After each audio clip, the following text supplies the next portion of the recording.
오늘 말씀은 마가복음 8장 1절부터 13절까지입니다.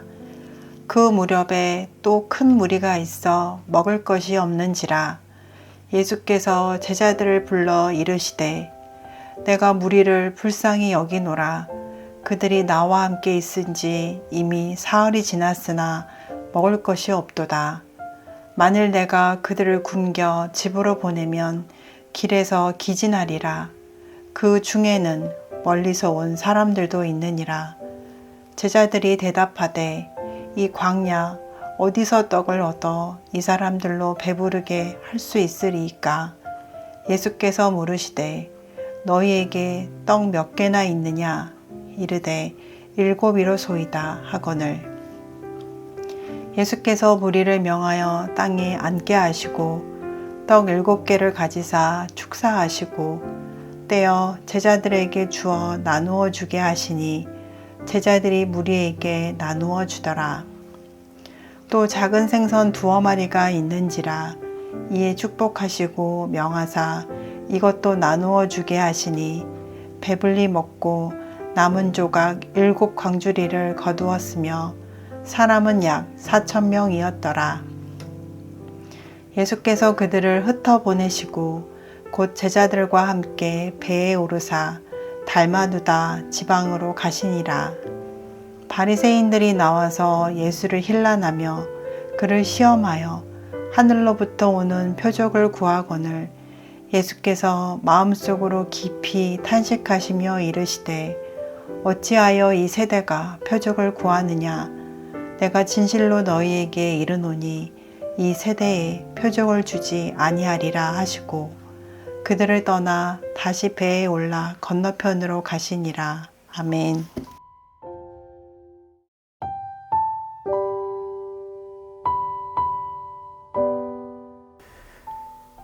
오늘 본문에서 예수님은 떡 7개와 작은 생선 2마리로 4,000명의 사람들을 먹이십니다.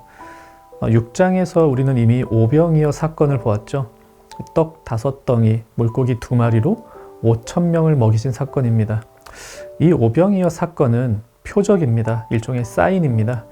예수님은 이런 신기한 일을 하실 수 있는 분이다, 이런 걸 보여주는 사인은 아닙니다. 예수님께서 우리를 영원히 먹이시는 하늘의 떡, 영원한 만나가 되어주셔서 우리의 일 영생케 하신다는 그 사실을 보여주는 사인, 표적입니다. 오병이어 때는 떡 5개로 사람들을 먹이셨는데 오늘 본문에서는 7개로 먹이십니다. 그래서 오병이어 사건과 구분해 오늘 본문의 사건을 칠병이어라고도 부릅니다. 사실 오병이어에서는 보리떡 5개와 물고기 2마리라고 분명히 밝히지만 오늘 본문에서는 떡 7개와 물고기 2마리 이렇게 하기 때문에 칠병이어, 정확히 말하면 맞지 않는 표현이긴 합니다. 또 그 외에 오병이어와 오늘 본문 다른 점 몇 가지가 있는데요. 오병이어에서는 남자만 5,000명 되는 군중을 먹이셨다, 이렇게 생각을 합니다. 근데 오늘 본문에서는 남자 구분하지 않고 그냥 4,000명 이렇게 말합니다. 오병이어에서는 다 먹이고 나서 12바구니가 남았는데 오늘 본문에서는 7 광주리가 남아있다, 이렇게 말합니다. 이런 차이점들에 대해서도 의미가 없는 건 아닙니다. 근데 오늘 아침 묵상에서는 이런 차이점 대해서는 큰 의미 두지 않고 중요한 차이점 한 가지에만 집중하려고 합니다.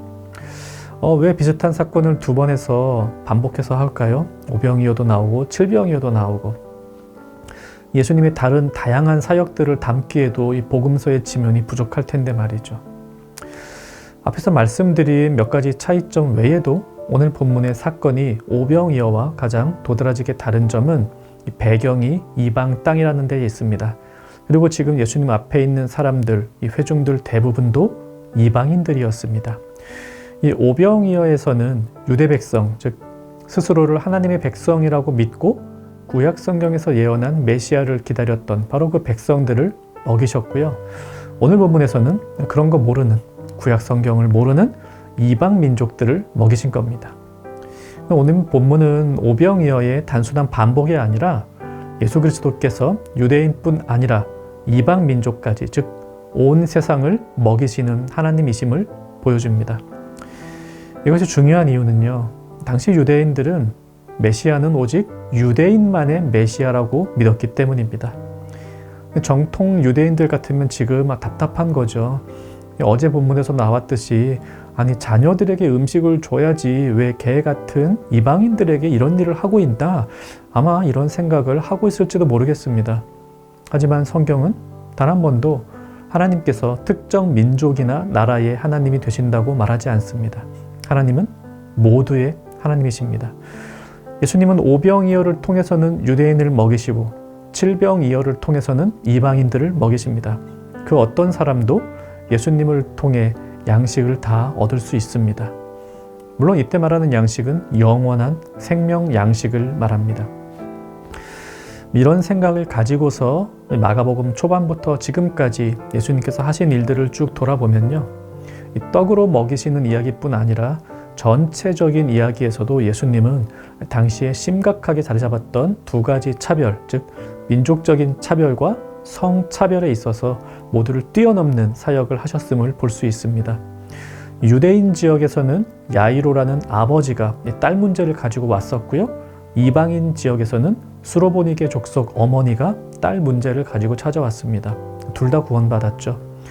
유대인 지역에서는 혈루병을 앓던 여자를 고쳐주셨고, 이방인 지역에서는 시각, 청각, 언어 장애를 가진 남자들을 고쳐주셨습니다. 그러니까 민족, 성별, 계급, 배경 그 모든 것을 뛰어넘어 주님께 오는 모든 사람들은 다 구원받는 것을 보여주십니다. 7덩이 떡으로 이방인들을 먹이신 오늘 사건도 바로 그것을 보여주는 것이죠. 이 사건이 벌어진 후 11절부터 13절까지 바리새인들이 와서 예수님께 표적을 구합니다. 사인, 즉 증거를 보여달라는 것입니다. 당신이 메시아라는 증거를 보여주세요. 우리가 이미 보았듯이 예수님께서는 오병이어 사건을 통해 자신이 메시아이심을 보여주셨습니다. 내가 너희를 이와 같이 먹이는 존재이다. 또 칠병이어 사건을 통해서도 보여주셨죠. 모든 사람을 먹여 살리는 메시아이다. 그런데도 이들은 와서 또 다른 증거를 보여달라고 합니다. 그러니까 예수님이 보여주시는 그 표적에는 관심이 없어요. 답정너죠. 이 바리새인들이 원하는 표적은 따로 있었습니다. 로마 제국을 전복시키고 유대인들의 왕국을 이루는 것을 포함한 그들의 메시아 시나리오가 있었는데요. 그것에 합당한 사람인가를 보여달라는 요구입니다. 그러나 예수님은 보여주지 않으십니다. 더 이상 그들에게는 아무것도 보여주지를 않으십니다.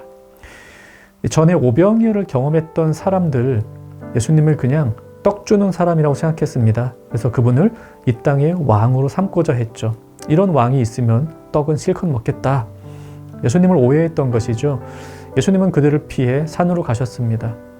지금도 사람들은 예수님이 칠병이어를 보여주셨는데도 불구하고 당신이 메시아인 증거를 보여달라고 합니다. 그들이 원하는 것을 줄 때까지 예수님을 구주로 인정하지 않을 겁니다. 오늘날도 어떤 이들은 예수님 믿으면 밥이 나오고 떡이 나오는 줄 압니다. 모든 병 다 낫고 합격과 승진이 이어지는 줄로 압니다. 내가 기도만 하면은 예수님 다 들어주시는 줄 압니다. 바로 그렇게 되는 것이 예수님이 신인 증거라고 생각합니다. 아니죠. 예수님이 우리의 구세주가 되어주시는 이유는 그런 황당한 생각을 하고 있는 우리마저도, 이 같은 죄인마저도 사랑하셔서 구원해 주시기 때문입니다. 예수님을 오해하고 있는 우리들도 끝까지 데리고 구원의 길로 인도하시기 때문입니다. 무엇이 예수님께서 나의 구주이신 증거입니까? 이 떡을 주시기 때문이 아니라 생명의 떡이 되어주시기 때문입니다. 잠깐 동안 우리를 이 땅에서 높은 자리에 올려주시기 때문이 아니라 영원한 하늘로 우리를 인도하시기 때문입니다. 이 말씀 생각하며 기도합시다. 예수님이 나에게 영원한 생명을 주시는을 믿고 감사하며 기도합시다. 또 눈에 보이는 것을 구하며 살지 않게 하옵소서. 오늘 하루도 예수님이 나의 구주이심을 굳게 믿고 사는 정형가족 되기를 바랍니다.